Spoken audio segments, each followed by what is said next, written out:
চাকরিহারাদের নিয়ে সংগ্রামী যৌথ মঞ্চের এসএসসি ভবন অভিযানে উত্তেজনা। সল্টলেক করুণাময়ীতেই আন্দোলনকারীদের আজকে দেয় পুলিশ।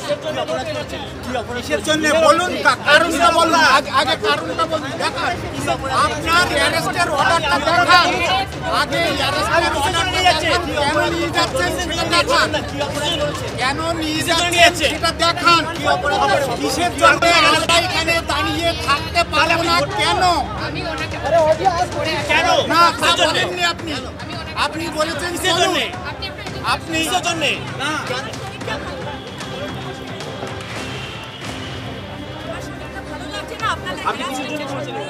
2016 এসএসসির দুর্নীতি মামলায় চাকরি বাতিল নিয়ে বিচার ব্যবস্থাকে বেলাগাম আক্রমণ করে চলেছেন মুখ্যমন্ত্রী।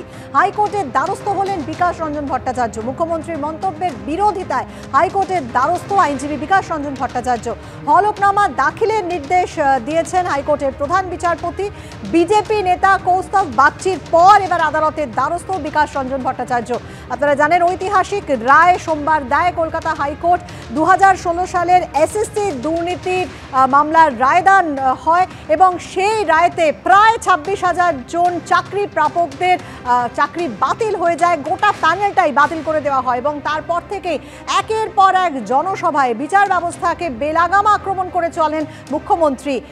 হাইকোর্টের দ্বারস্থ হলেন বিকাশ রঞ্জন ভট্টাচার্য। মুখ্যমন্ত্রীর মন্তব্যের বিরোধিতায় হাইকোর্টের দ্বারস্থ হলেন বিকাশবাবু। হলফনামা দাখিলের নির্দেশ হাইকোর্টের প্রধান বিচারপতির। বিজেপি নেতা কৌস্তভ বাগচির পর এবার আদালতের দ্বারস্থ বিকাশ রঞ্জন ভট্টাচার্য। গতকাল হাইকোর্টের প্রধান বিচারপতিকে চিঠি দেন কৌস্তভ বাগচি।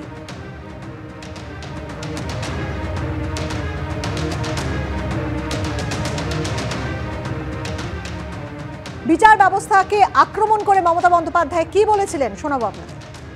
এই একটা হয়েছে, না মন্দির না মসজিদ না গুরুদ্বারা না গির্জা, একটা বিজেপির বিচারালয়।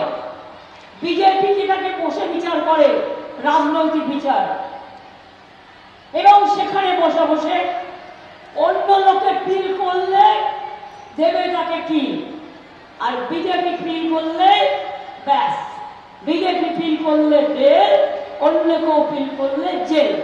এই তো হয়ে গেছে এখানকার অবস্থা।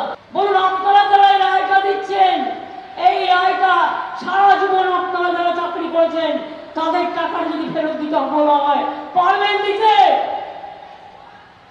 সবটাই তো সরকারি টাকায় চলেন, সরকারি গাড়িতে চলেন, সরকারি সিকিউরিটিতে চলেন। মানুষ আপনাদের সম্মান করে, আমরাও আপনাদের সম্মান করি। মনে রাখবেন, সারা ভারতবর্ষে বেকারের সংখ্যা হু করে বাড়ছে, আর আমরা যাদের চাকরি দিচ্ছি আপনারা আপনাদের আইনের খোঁচায়। এই অর্ডারটা বেআইনি অর্ডার।